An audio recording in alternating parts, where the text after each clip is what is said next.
Nah, sekarang ibunya pembukanya sudah lengkap. Ya. Ibu, udah terasa ingin kamu balik lagi? Ya. Udah mulai terasa pengen buang air besar ya, Bu ya. Oke, kita siapkan ya, udah waktunya Ibu bersalin ya. Nah, pertama kita pakai ini. Kemudian kita pakai ini, udah langsung tuh. Ya. Oke. Kemudian kita pakai ini. Ya, kita pakai ini. Kenapa pakai ini? Karena kamar bersalin seperti tadi becek ya. Becek. Nah, kadang bukan hanya air ketuban, pipis ini. Oh. Terus kemudian pada saat dia neden nanti BAB-nya keluar, ya. Jadi ini adalah perlindungan kita. Terus kemudian resiko patah jarumnya jatuh, pecah itu juga, ya. Oke, ini sudah kita pasang ininya. Terus kemudian ini kita pasang di atas perut ibu, lipatannya seperti ini, ya. Perhatikan cara lipatnya. Oke, begini, ya. Oh. Nih, ini ada tujuannya. Langsung kebuka. Tuh. Jadi bajunya di dalam nanti kita tutup pakai ini. Oh. Kemudian ininya kita gunakan untuk pelap, biar bayinya tetap hangat, nggak basah, ya. Oke. Kemudian karena kita akan memberikan ini kala 3, kita langsung siapkan ininya. Oksitosin di buat kala 3 nanti. Kala 3.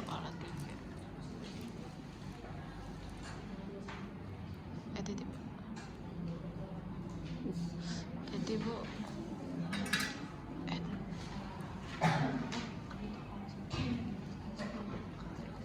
Nah, cara memecahkan ampul juga harus hati-hati, ya. Ini kita pakai gini, terus ke depan harus dialas tangan Anda, pakai kapas boleh, pakai kasar boleh, ya. Terus didorong ke depan. Depan sana. Titip, Bu. Oh. Kok kenceng banget? Bisa nggak, Bu?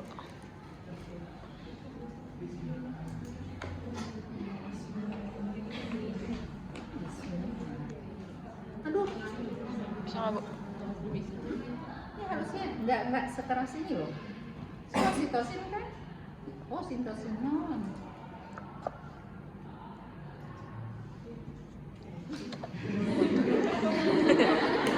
Weh, Superman.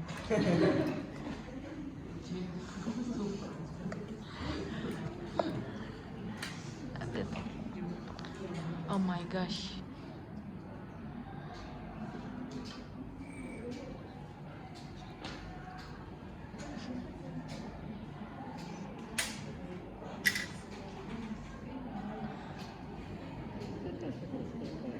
Teknik satu tangan ya. Asik. Ya. Nggak boleh begini. Bu. Nggak boleh begini. Jadi tekniknya gini, taruh terus Anda ambil begini. Ya.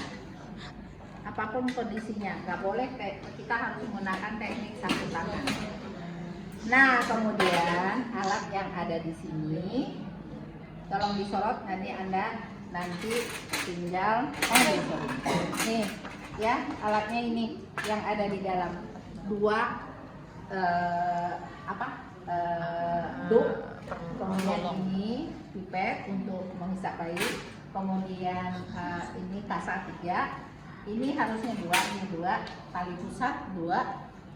Tali pusat juga bisa menggunakan ini, tapi kalau ini nggak ada jangan panik, pakai ini, ya.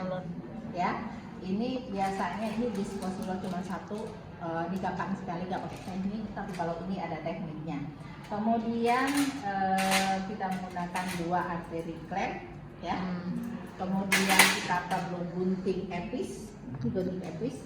Siapa tahu dalam persalinan nanti ternyata perineumnya kaku, harus episiotomi. Ini adalah gunting tali pusat, ya, bengkok tali pusat.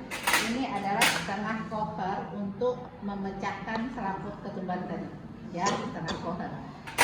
Kemudian tadi kita udah siapkan oksitosin, Terus ada kapas alkohol, kemudian cairan DTT tadi ya untuk melakukan vulva hygiene. Kemudian kita perlu 2 bengkok. Nah, ada sebenarnya yang kurang, yaitu kalau terjadi kandung kemih penuh, kita harus melakukan kateterisasi, harus ada kateter. Tapi di sini ada mandrin kateter, metal kateter. Tapi sekarang udah nggak dipakai lagi, ada risiko penularan. Jadi kita pakainya nelaton kateter yang fleksibel, sekali pakai 2, ya, yang warnanya oranye aku.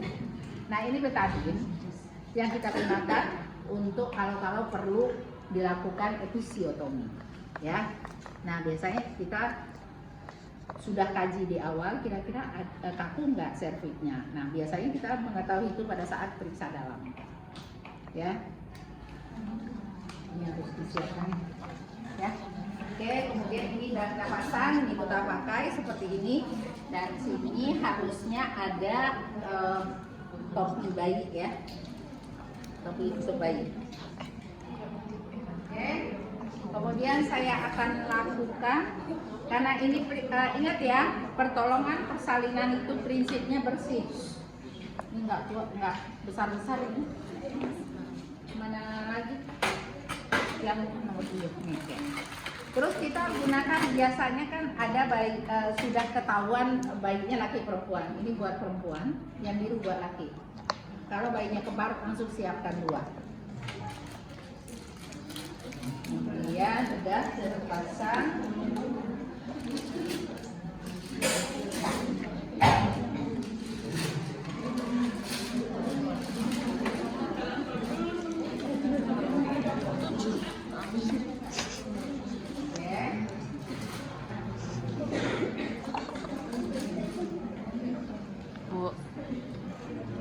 Ibu, nanti kalau sudah terasa mules, nanti ibu ikutin saya ya. Ada tekniknya supaya ngedenya itu kuat ya. Jadi nanti ibu akan saya suruh tarik nafas panjang 2 kali seperti biasa. Gitu. Sekali lagi, napas yang ketiga saya suruh tahan kurang lebih 5 detik. 1, 2, 3. Setelah itu ngeden sekuat-kuatnya, persis seperti ibu membuang air besar, ya. Oke.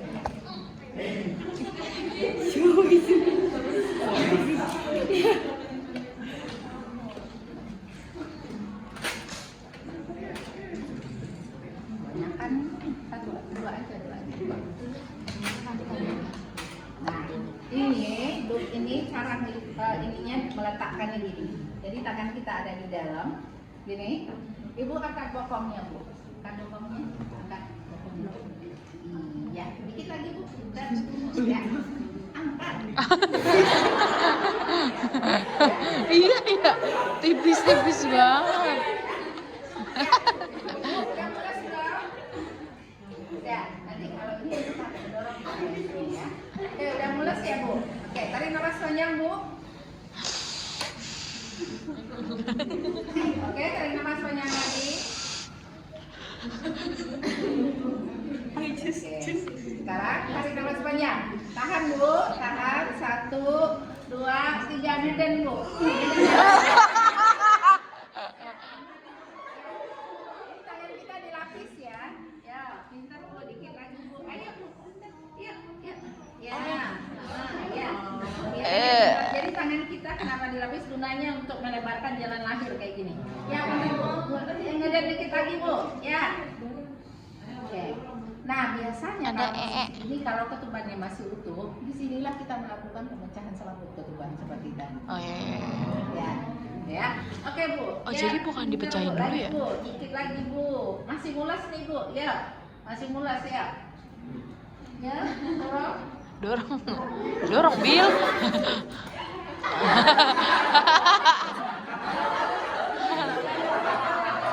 Dah lah.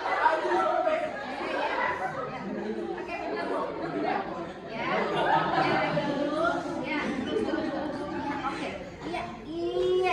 Bu. Oke. Congratulations. Oh. Ya. Oke, saya Oke, nggak ada lagi rasa pusat. Bayinya akan melakukan putaran taksi luar. Sendiri ya? Boleh ke kanan, boleh ke kiri. Ininya bayi. Iya, oke. Ibunya muter. Jadi bayi itu Muter sendiri. otomatis dia akan muter. Salahnya kita nggak boleh muter. Kita hanya ngikutin, oke? Udah Bu. Iya, kita lahirkan bahu depannya dengan menarik bayi ke bawah. Ini. Terus tangan saya pindah ke sini. Kemudian saya akan lahirkan bahu depan dengan Welcome to the jungle. Bu, kayaknya udah lahir anak perempuan jam 15.20. Sehat ya Bu, lengkap. Kita harus jelaskan sehat lengkap perempuan. Karena ibu akan mengingat apapun yang dia dengarkan pada saat kala dua ini. Jadi kalau kita salah nanti ngasih bayi, dia ingat enggak, bayi saya bukan laki-laki, bayi saya perempuan. Ya, bayi saya bayi perempuan, gitu ya. Oke Bu, iya pintar, sehat Bu. Nah kita langsung periksa Apgar Score menit pertama. Ya, Nangis ya? bagaimana warna kulitnya, gerakan kakinya, kemudian apakah dia menangis langsung. Ini bayi ini nangis langsung, kuat, tapi ini masih biru, jadi nilainya 9. Nanti lihat Apgar Score. Nah ini saya langsung keringkan, bukan bersihkan, keringkan. Ya, saya keringkan sampai kaki, tangan, telapak tangan tidak, telapak tangan tidak saya keringkan. Kemudian diurut seperti ini dan sangat taktil, ya, untuk bayi bernapas lebih baik. Kemudian saya pasang, oke, saya pasang topi bayi. Ini nggak ada topi. Ini tujuannya untuk bayi mencegah dia Hangat. hipotermia. Iya. Ya. Biar hangat. Anda kalau kedinginan pakai topi kan, karena pembuluh darah banyak di sini. Jadi dengan kita pakai topi itu menghambat radiasi kalor. Ya. Kemudian kita selimuti dengan bagian yang kering. Nah, bagian luarnya kan tadi basah ya. Nah, gitu. Paham? Oke. Kemudian saya akan lakukan pemotongan tali pusat. Pertama saya pegang pangkal. Bisa saya tarik ke sini. Ya, tekan di sini.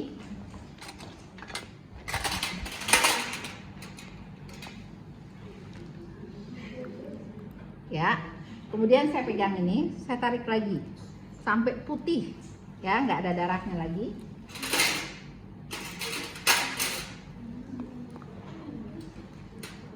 Dan saya pasang yang kedua.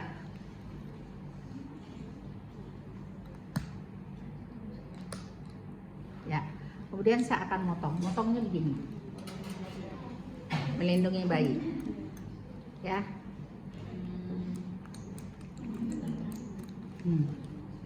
Ya, ini beneran karena latihan. Besok Anda nggak boleh beneran. Harus disambung pakai kasar, ya. Oke, ini saya letakkan di sini. Ini kasar. Oke, saya letakkan di sini. Saya ambil ini. Satu, buka, set, ya. Karena ngikatnya tadi bukan ngikat mati. Kemudian saya ikat.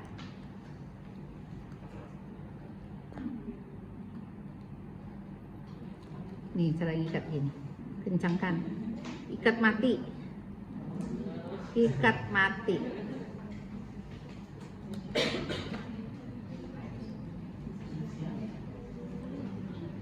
ya. Kemudian balik, ikat lagi, sekali lagi, ya, 2 kali ikat depan belakang ya.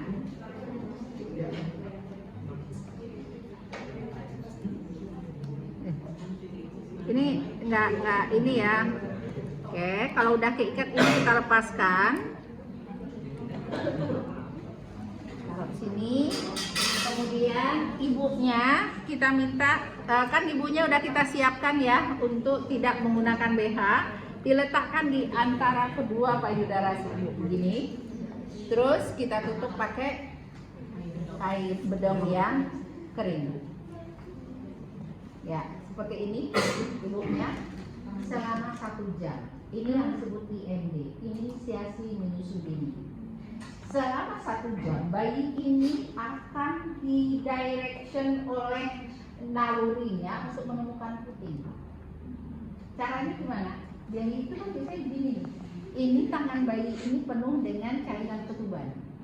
Cairan ketuban itu wanginya persis sama dengan puting. Makanya ini nggak boleh kita keringin tadi kan. Jadi dia akan begini sehingga dia sampai ke sini dan menyesal. Itu secara otomatis naluri ya begini. Nah dia kan dia bisa nggak mesti dua-duanya. Ya. Nah ini akan dipertahankan selama 1 jam full. Tidak boleh melakukan intervensi apa-apa pada bayi selama 1 jam. Oke, ini kan bayinya lagi IMD ya. Ini kita selesaikan dan kita letakkan di sini. Kita cuci tangan. Ini kan penuh dengan darah, ya. Terus saya akan cek. Saya akan cek tangan saya penuh.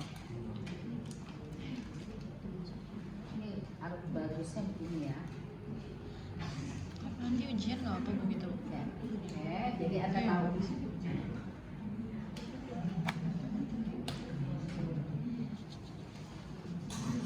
Ini kan pusatnya begini ya.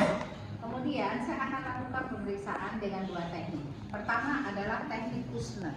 Kushner untuk menentukan apakah selaput plasenta sudah lepas atau belum. Oke, saya lakukan.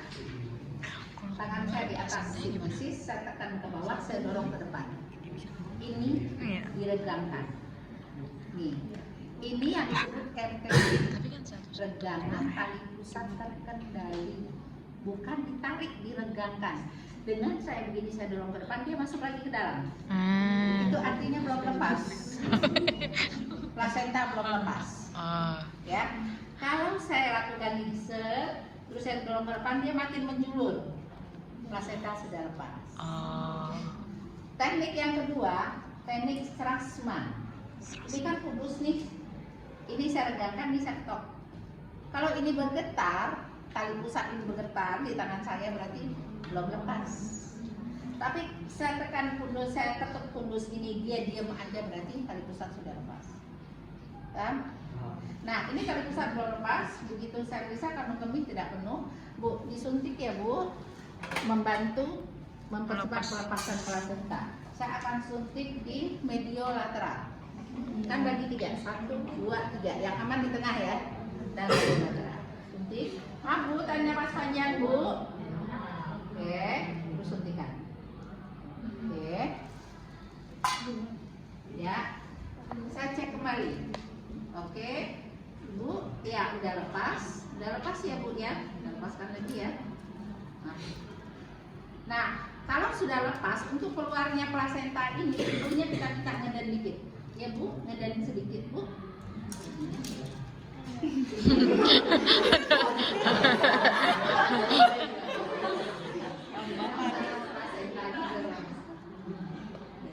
Oke. Ya. Oke, ya. Ya, terus. Kok biasanya dia lepasnya begini ya. Oke. Nah, biasanya kalau lepas dia nggak begini posisinya ya. Biasanya begini nih. Nah, pada saat dia lepas begini, saya tangkap pakai tangan saya lipat ke dalam. Nih, lipatnya begini nih. Nah, kemudian karena selaput plasentanya masih ada, saya ginikan. diputer-puter. Sampai lepas sendiri. Pernah lihat vaksinel nggak? Kertas yang keluar dari mel itu kan nggak boleh ditarik ya. Dia lepas sendiri pelan-pelan, nggak boleh ditarik. Pernah lihat nggak vaksinel? Nah ya, nah seperti itu saya gambarannya selalu kayak gitu. Jadi kita tunggu dia lepas sendiri. Oke, udah lepas. Kemudian kita pakai piring plasenta. Namanya piring plasenta. Kemudian kita ambil ini, kita periksa, bersihkan. Ada Ada nggak yang sobek atau robek? Ini kotiledon. Ini nama yang disebut kotiledon. Harusnya utuh seperti ini. Kalau ada yang sobek kayak gini nih, ini kan sobek nih. Ini ada di dalam. Di dalam uterus. Ini kalau nggak diambil yang sobek ini, yang ketinggalan di dalam, itu menjadi sumber infeksi, sumber perdarahan. Akan mengganggu kontraksi. Oleh karena itu, kalau kita sudah plasenta sudah lepas, kita harus cek satu persatu. Dilihat betul dalam cup belum kotiledonnya. Oke, dalam cup. Kalau ada yang ketinggalan seperti ini, apa yang dilakukan? Itulah pentingnya keputusan klinik yang cepat. Ganti handscoon sampai handscoon yang segini, ya. Kemudian tangan kita akan kita lapisi dengan ini, ya. Nah, kemudian kita akan masuk membersihkannya sampai ini. Garis bagian yang ini sakit, prosedur ini sangat sakit. Namanya eksplorasi. Jadi sampai kita menemukan kotiledon yang ketinggalan tadi. Ya, oke. Nah, kemudian kita lihat di sini ada tanda-tanda artinya pengaturan. Kalau di sini ada tanda-tanda putih, itu artinya pembuluh darah yang ada di sini rapuh. Artinya pembuluh darah yang ada di sini juga rapuh. Resiko perdarahan. Jadi kalau Anda temukan pengaturan di sini, hati-hati, ibunya resiko perdarahan. Kemudian kita lihat lagi, balik insersinya di mana? Ini agak di pinggir, marginalis, harusnya ditarik. Kemudian diperiksa diameter. Kemudian diperiksa kedalamannya. Ini udah bisa kita lepas. Diperiksa kedalaman caranya gini, kita tekan ke bawah. Kemudian jadi kita ngikutin 1 cm atau 2 cm. Terus kemudian ini kita ukur panjangnya berapa. Ini udah berapa sini. Ini 15 cm, ini ke sini. Ya kurang lebih 40 cm. Kemudian ditimbang. Nah, setelah ini kita tanya, Bu, apakah ini mau dibawa pulang? Kalau bawa pulang, ya saya nyiapin kendiknya. Kendiknya udah kita siapin tadi. Masukin dalam keluarga. Kemudian kita lakukan. Kalau ada episiotomi tadi, kita bikin berarti saatnya melakukan. Kaca biar cantik. Ya, jahit. Biar tahu Nah, diri. biasanya melakukan penjahitan itu Biar tahu diri. bidan atau dokter, kita nggak punya wewenang, tapi dalam kondisi emergency kita harus bisa. Kalau semua orang nggak ada perdarahan, maka kita harus etik. Oleh karena itu kita harus belajar cara etik. Nanti kalau di sini nggak bisa, di KMB diajarkan. Ya, oke? Itu terus kemudian dibereskan semua alat, ibunya dipasang pembalut, kemudian pakaikan celana, dan kemudian masuk kala 4. Kala 4 adalah 2 jam setelah plasenta lahir. Kita observasi kontraksi uterusnya, kemudian observasi cairan yang keluar, tekanan darah ibu, dan ibu diberikan makan dan minum. Itu enaknya persalinan normal. Dalam waktu berapa jam ibunya udah sehat kembali. 2 jam habis melahirkan dia bisa kamar mandi. Beda dengan seksius. Oke, ada pertanyaan? Ya. Yang pertama tadi untuk giniin ampulnya itu sebenarnya pakai handscoon atau enggak ya, Bu? Handscoon. Harus pakai handscoon berarti Handscoon bisa nggak pakai bisa. Kalau tadi handscoonnya kegedean. Kenapa tadi kalah 1 bukan? Sebenarnya hanya untuk perhitungan. Kalau Anda udah bisa. Oke, sekali lagi. Tadi itu yang kalau misalnya perubahan itu kan dipecahin, itu bagian ibu ngasih tahu tadi. Kalau misalnya